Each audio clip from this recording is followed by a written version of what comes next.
Hi hello. അതെ, നമുക്കൊരു ചക്ക വരട്ടിയത് ഉണ്ടാക്കിയാലോ. നമുക്കൊരു ചക്ക കിട്ടി, കൂഴച്ചക്ക കിട്ടിയിട്ടുണ്ടായിരുന്നേ. കഴിക്കാൻ പറ്റില്ല, അതൊന്ന് വരട്ടി വെച്ചേക്കാമെന്ന് വെച്ചു. അതിന് വേണ്ടിയിട്ട് ചക്കയുടെ കുരുവൊക്കെ കളഞ്ഞ് നന്നായിട്ട് പൾപ്പാക്കി വെക്കുക. എന്നിട്ടൊരു പാൻ വെക്കുക. ഇതിലേക്ക് നമ്മൾ ചെറിയൊരു ഉരുളിയാണ് കേട്ടോ വെച്ചേക്കുന്നത്. ഇതിലേക്ക് നമുക്ക് ആവശ്യത്തിന് നെയ്യ് ഒഴിച്ചു കൊടുക്കാം.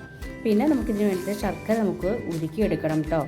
പിന്നെ അത് അപ്പുറത്തെ സ്റ്റൗവിൽ തന്നെ നമ്മൾ വെച്ച് ചെയ്തെടുക്കുന്നുണ്ട്.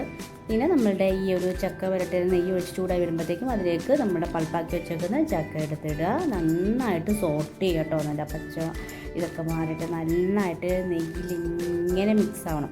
പിന്നെ ഇതിലേക്ക് വേണ്ടുന്ന ഏലക്കയും ജീരകവും ചുക്കും എല്ലാം ഒന്ന് പൊടിച്ചെടുക്കുക. ഫൈനായിട്ട് പൊടിച്ചെടുക്കുക.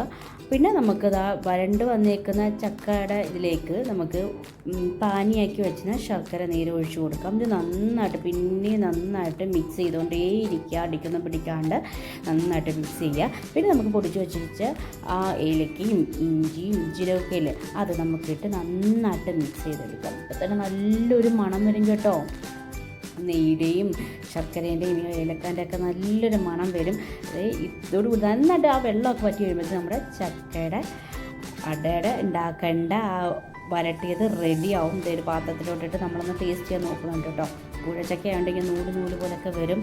നോളി എന്താ ഭാര്യ ടേസ്റ്റാണെന്ന് അറിയാമോ. എല്ലാവരും ഇത് ചക്ക അട ഇനിയാണ് ഉണ്ടാക്കുന്നത്. നമ്മളിതിൻ്റെ ബേസിക്ക് മാത്രമേ ഉണ്ടാക്കി വെച്ചിട്ടുള്ളൂ.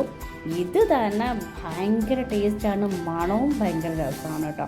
തീർച്ചയായിട്ടും എക്സ്ട്രാ ചക്കയൊക്കെ വീട്ടിലൊക്കെ വരുവാണെന്നുണ്ടെങ്കിൽ ഇങ്ങനെ ചെയ്തു വെച്ചോ. നമുക്ക് പതിയെ ഒരു ദിവസമായിട്ട് ഉണ്ടാക്കി വെക്കാം. ഫ്രിഡ്ജിൽ സൂക്ഷിച്ചാൽ മാത്രം മതി. അപ്പോൾ റെസിപ്പി ഇഷ്ടമായിട്ടെങ്കിൽ പ്ലീസ് ലൈക്ക് ചെയ്യുക. Thank you.